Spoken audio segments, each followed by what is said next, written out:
David, Governor Mary Fallin is nearing the end of her final term in office as voters head to the polls to choose the Republican candidate in the gubernatorial race. Tonight's winner will face Democratic candidate right there, Drew Edmondson, come November. Both Republican candidates, Mick Cornett and Kevin Stitt, they have been hitting the campaign trail hard the past couple of weeks. Lots of ads, too.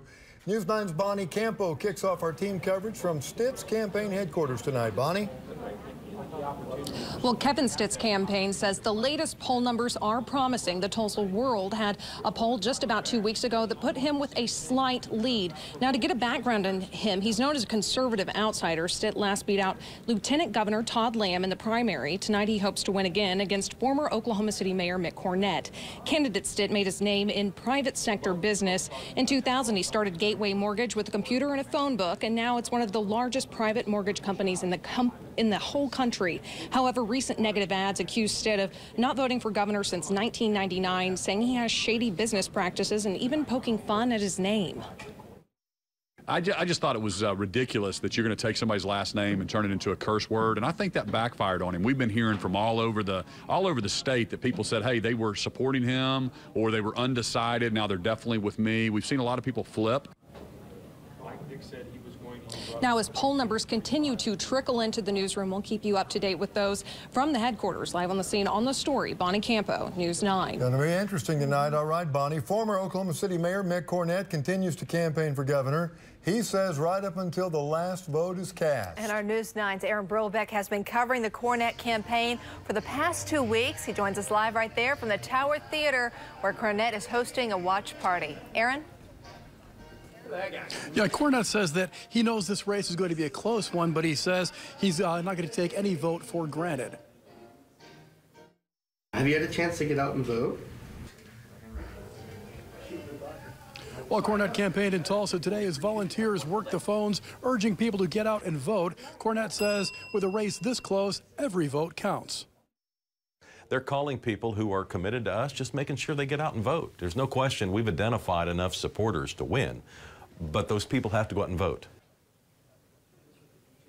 The polls close at 7 o'clock tonight. Cornett says that he's going to continue campaigning up until every last vote has been cast. We're live on the scene on the story at Tower Theater. Aaron Brobeck, News 9. All right, Aaron, you can see we got our team coverage amped up. As we mentioned earlier, tonight's winner will face Democratic candidate Drew Edmondson in November. Mr. Edmondson stopped by News 9 earlier to discuss the runoff election. He says moving forward, he'd like to see the negative ads come to an end. Like most Oklahomans, I'm ready for the negativity to end. And that's not just in this race. There are a number of races where the two candidates have been very negative. Drew Edmondson also says he's anxious to find out who he's going to run against for the governor's seat, but says he's prepared for either candidate. And we'll be letting you know. And let's continue our team coverage right now with a look at the highly contested Republican race for Attorney General. Both candidates, Mike Hunter and Drummond, ran intense campaigns this spring, each of them running attack ads about their opponent. Tonight, our News 9's Jesse Mitchell is covering Mike Hunter's campaign, and she joins us live from his watch party. Jesse? His party kicks off here when the polls close here at the Waterford Hotel, and that'll be in a couple of hours. But he's hoping to see the same kind of results he saw back in June when he won more than 25,000 votes over his opponent, Drummond.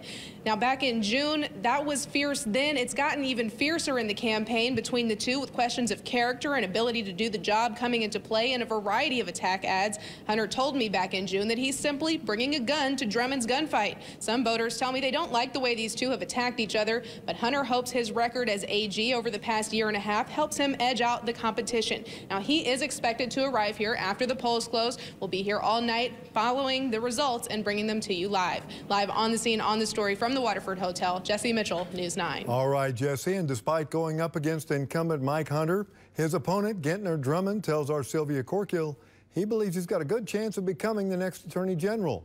Sylvia continues our team coverage from Tulsa. Sylvia? Okay. Kelly, Drummond tells me Oklahomans believe in their state, and they certainly believe it can be great. However, he says while Oklahoma has a lot to be proud of, it has yet to reach its full potential. Drummond says partly to blame is its lack of leadership, something that motivated him to run. I grew wary of complaining about the direction of the state. It appeared as though, the Fallin administration was just taking this into a greater depth, and anything associated with that administration needed to be changed. Coming up at 6, why Drummond says the race for AG has turned so ugly. Live on the scene on the story in Tulsa, Sylvia Corkill, News 9. All right, Sylvia, we are also keeping an eye on several other issues on today's ballot. One of those being the Republican race for Labor Commissioner. Representative Leslie Osborne is running against Kathy Costello, the widow of former Labor Commissioner Mark Costello. And John Pettis Sr. is running against 6 other people to fill his son's city council seat for Ward 7. John Pettis Jr. resigned earlier this year after being charged with embezzlement. And voters in Midwest City will decide on a $54 million city improvement bond package. You can find all of the results tonight on our News 9